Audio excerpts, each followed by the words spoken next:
ኦርቶዶክስን ጨርሳለን በአላህ ፍቃድ። ጴንጤና ኦርቶዶክስን ጨርሳለን በአላህ ፍቃድ። አላሁ አክበር። ጂሃድ እናውጅበት። አላሁ አክበር። አለን እስከ ዳር እንነሳበት። ይህ ቪዲዮ ሲደርሳችሁ ለ50 ሰው ሼር አድርጋችሁ በተለይ ደግሞ የሚመለከታችሁ ክርስቲያኖች በአጠቃላይ ክርስቲያን ስንል ኦርቶዶክሳውያንና ፕሮቴስታንት በአጠቃላይ ይሄ ቪዲዮ መቼም ይሄ ግለሰብ ዝም ብሎ አይደለም ኦር ሰክሮ አይደለም ኦር ደግሞ ቅሞ አይደለም የሚያወራው የሆነ ተልእኮ ስላለው ነው የሚያውቀው የሰማው ነገር ስላለ ነው።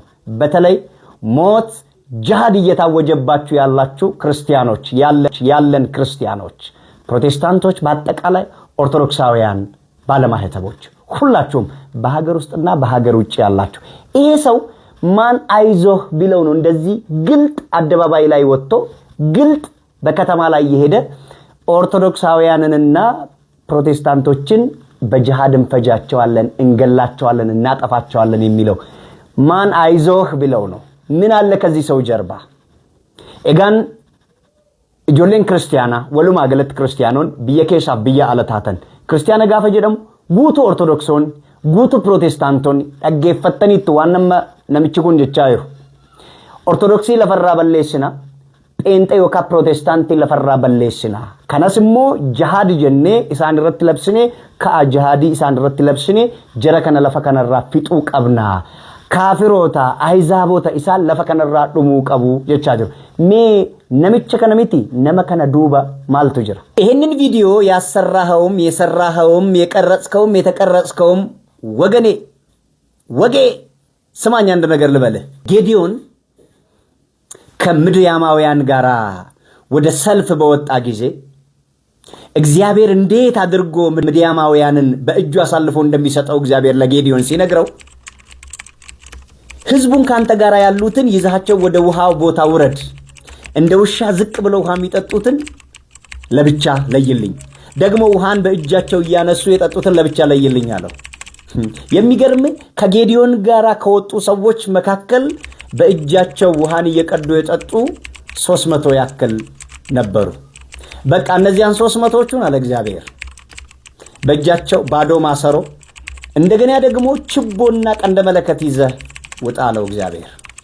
ባይገርምህ እግዚአብሔር ምድያማውያንን በጌዲዮን እጅ አሳልፎ ሰጥቷቸዋል። ምን ማለት እንደፈለኩ ይገባሃል? ክርስቲያኖችን ኦርቶዶክሳውያንንና ፕሮቴስታንቶችን ጂሃድ አውጀን ማጥፋት አለብን ያልከው አንተ ወገኔ ትሰማኛለህ? አንድ ነገር ልንገርህ። ትልቁን ድንች ለአንተ መጽሐፍ ቅዱስ ስለማልጠቅስ ነው። ትልቁን ድንች ትንሿ ሹካ እንደምታነሳው ግን አትዘንጋ። ገብቶሃል? አራሲ ካፊራን ቢና አላሁ አክበር አላሁ አክበር። አይን አባሽን እንዳላጠፋና ሽተባጂና በድንጋ እንዳንጨርስሽ ረሱል ከኛ ከበጀማዳ ይሁዳን ቢና አላሁ አክበር። መላውን የእስልምና ቤተ እምነት ይወክላል ብዬ አላምንም በግሌ። ምክንያቱም አንዳንድ ጊዜ ዝም ብለው ይሄ የእስልምናን ሃይማኖት ከቨር አድርገው እዚያ ውስጥ ግን የራሳቸውን ፖለቲካ የሚያራምዱ ግለሰቦች እንዳሉ አቃለሁ። ይሄ እንኳን ሱቅ በደረቴ ነው ስታዩት፣ ሱቅ በደረቴ ስለሆነ ከራሱ አምልቶ አመንጭቶ አይደለም። ዋናው ቪዲዮን የሚቀርጸው ግለሰብ እሱ ነው በደንብ መጠናት ያለበት። እና ሙስሊም ወገኖቻችን ኢትዮጵያውያን በኢትዮጵያዊነት የምታምኑ ከክርስቲያኑ ጋር አብራችሁ ማህበራዊ ኑሮ የምትኖሩ ተዋልዳችሁ አብራችሁ በጣም በርካታ ነገሮችን አብራችሁ ያሳለፋችሁ ወገኖቻችን አሁን ይህ ግለሰብ ባለው ጉዳይ ተስማማላችሁ? እስቲ በኮሜንት አሳውቁ። እሺ፣ ሰላም ጤና ይስጥልኝ። ይሄን ቪዲዮ እንግዲህ እንዲደርስ የምፈልገው ለኮሜዲያን እሸቱ ነው። ጥሩ ነገር ተናግራል። ምንድነው ያልከው? በስድብ የሚሰበክ ወንጌል የለም ብለሃል። በጣም ጥሩ። በስድብ የሚሰበክ ወንጌል የለም፣ እውነትህን ነው። በስድብ የሚሰበክ ሃይማኖት የለም፣ እውነትህን ነው።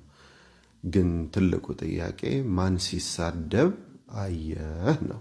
ላንተ እንዳየ እንደሰማ ቲክቶክ ላይ እንደነበረ ሰው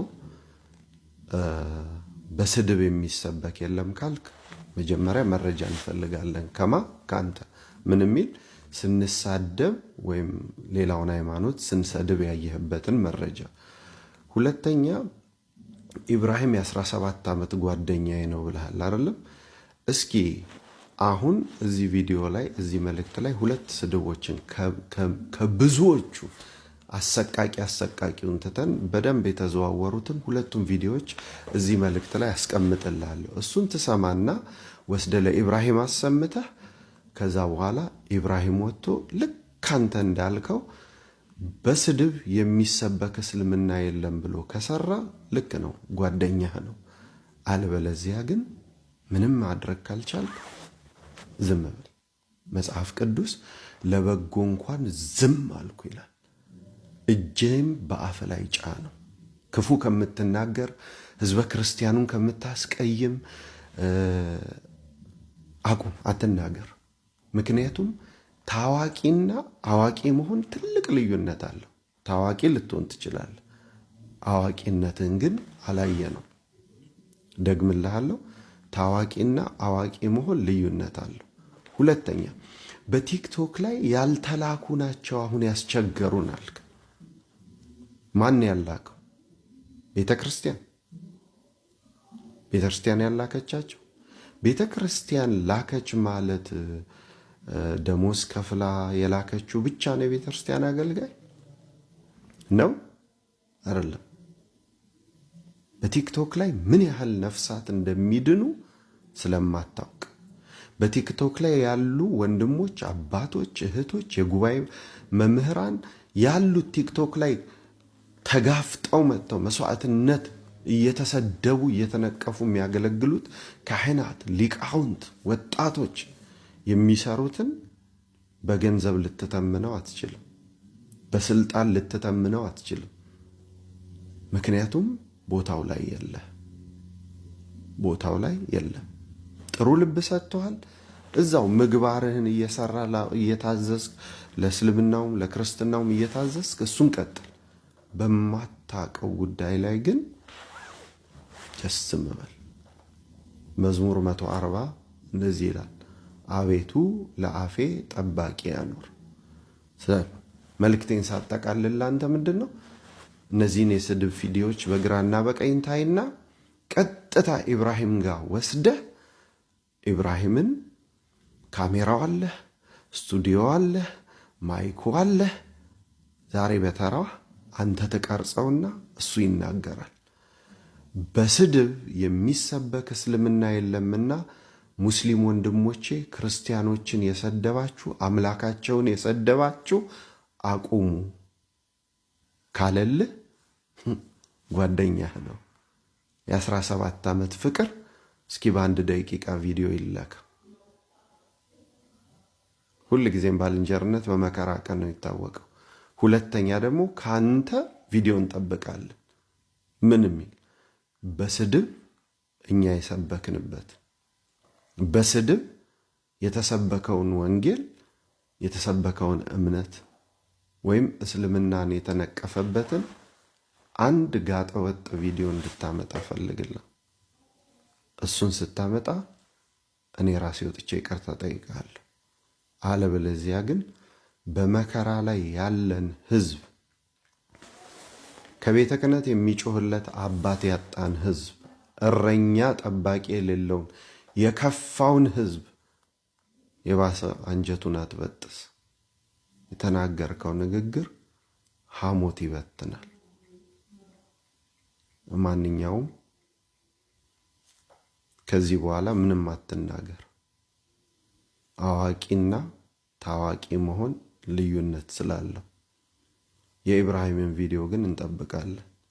ቸርሁን እንጨት ማለት ገባ አይደል? ኢየሱስ ክርስቶስ የወይን ግንድ ነው፣ እንጨት ማለት ነው። ገባ? እንጨት ተቆርጦ በተጣለ ጊዜ የሚደርቅ እንጨት፣ መጥረቢያ በመጣ ጊዜ የሚፈለጥ እንጨት፣ ቀጥሎ ደግሞ እሳት ውስጥ የሚገባ የሚነድ እንጨት ማለት ነው። ገባ አይደል? ሰላም አለይኩም። ስሙኝማ እዚህ ጋር ያለው አምላክ ማለት ነው ብቻውን ማሰብ እንደማይችል ታውቃላችሁ። እዚህ ጋር ያለው አምላክ ብቻውን ማሰብ አይችልም። ይሄን ብቻውን ማሰብ አይችልም። ይሄን ብቻውን ማሰብ አይችልም። ሰላም አለይኩም። ስሙኝማ ውሸት የጳውሎስን ቅዠት ለማስቀጠል እየተሯሯጡ ይገኛሉ። ክርስቲያኖች እንግዲህ የኢየሱስ ክርስቶስን እብደትና ውሸት የጳውሎስን ቅዠት ለማስቀጠል እየተሯሯጡ ይገኛሉ ማለት ነው። ኢየሱስ ክርስቶስ እብድ እንደነበረ መጽሐፍ ቅዱስ በዮሐንስ ወንጌል የሌባ አይነ ደረቅ መልሶ ልብ አድርቅ ይባላል አይደለ? ይህ ሰውዬ ምን እንደሚል በደንብ አዳምጡልኝ። ማለት ግራ ስለገባኝ ነው። ለምሳሌ አንድ ሌባ ሌላን ሌባ ራሱ ሌባ ሆኖ በሌብነት የመክሰስ መብት አለው? ወይንም አንድ ወንጀለኛ እሱ ራሱ ወንጀለኛ ሆኖ ሌላን ወንጀለኛ ነው ብሎ የመክሰስ መብት አለው? ለማንኛውም እስቲ አንድ የሚለውን እናዳምጥ። ይሄ የምትመለከቱት አሸባሪው ግለሰብ እንግዲህ ሃይማኖትን ከሃይማኖት ለማጋጨት ብሔርን ከብሔር ለማጋጨት ብዙ የጣረ ግለሰብ ነው። ነገር ግን ይህ ግለሰብ እስካሁን ድረስ በቁጥጥር ስር አልዋለም። መንግስት በቁጥጥር ስር እንዲያውል እኛም እንጠይቃለን። ወሰላሙ አለይኩም ወራህመቱላህ። ፈጣጣነትህን ሳላደንቅልህ አላልፍም በዚህ አጋጣሚ ማለት ነውና እፎ የሚባለው ልጅ የእስልምና እምነትን ነክቷል። ስለዚህ አሸባሪ ነው፣ ስለዚህ ወንጀለኛ ነው እያልክ ነው እና ህግ እርምጃ ውሰድበት ነው ያንተ ጥያቄ አይደለም። እኔ ደግሞ ቀጣይ ማሳይ ቪዲዮ አለ። ከዛ አንፃር ራስን ምን ማለት እንዳለብህ እንድትነግረኝ ስለፈለግኩ ነው። አንዴ አዳምጥ ራስህ ማለት ነው። ኢየሱስ ክርስቶስ እብድ እንደነበረ መጽሐፍ ቅዱስ በዮሐንስ ወንጌል ምዕራፍ 11 ላይ በግልጽ ቋንቋ ይናገራል ማለት ነው። በአእምሮም ታወከ ተብሎ ለኢየሱስ ክርስቶስ ተነግሯል። በአእምሮ መታወክ ማለት አበደ ወይም እብድ ነው ማለት ነው። ስለዚህ ኢየሱስ ክርስቶስ እብድ ነበር ማለት ነው። ጥያቄ ልጠይቅህ። እፎ የእስልምና እምነት ተከታዮችን ነቢይ ነክቶ አሸባሪ ባንተ ከተባለ፣ እፎ የእስልምና እምነትን ነቢይ ነካ ተብሎ ወንጀለኛ ከተባለ፣ አንተ ደግሞ የክርስትና እምነትን አንተም እንደሰማው ከነ ማስረጃ ነው ያቀረብኩት የሚያመልኩትን አምላካቸውን እንደዚህ ተሳድበ ምን ልትባል ነው? እና ይሄው አሁን ምነግርህ 100% የሚሆን ነገር ነው የምናገረው። 100% ሊሆን ያለ ትንቢት ሳይሆን የሚሆን ግዴታ መሆን ስላለበት ነው። እፎይን ወንጀለኛ የሚል ህግ ካለ 0.5% እንዳትጠራጠር አንተንም ወንጀለኛ እንደሚለ። እፎይን ወንጀለኛ ብሎ የሚቀጣ ህግ ካለ 0.5% እንዳትጠራጠር አንተንም ወንጀለኛ ብሎ እንደሚቀጣ። እኔ ይሄ የእስልምና እምነት ተከታይ ይጠየቅ ስል በእኛ ውስጥ ሆኖ ደግሞ ሌሎች ልክ እንደሱ የሌላን እምነት ይስደቡ ማለት አይደለም። ስለዚህ እንደ እስልምና እምነት ተከታይ እናንተ ነብያችን ተነኩብን፣ እስልምናችን ተነካ፣ ክብራችን ተነካ ብላችሁ መጠየቃችሁ ልክ ነው። እኛም ደግሞ እንደ ክርስትና እምነት ተከታይ አምላካችን ተሰድቦብናል፣ ስለዚህ ይሄን ግለሰብ ህግ ይጠይቅ ብለን መጠየቃችን ትክክል ነው። በሐሳብ የምትስማሙ ይሄን ቪዲዮ ሼር እና ሪፖስት ያደርጋችሁ አድርሱልኝ። አመሰግናለሁ።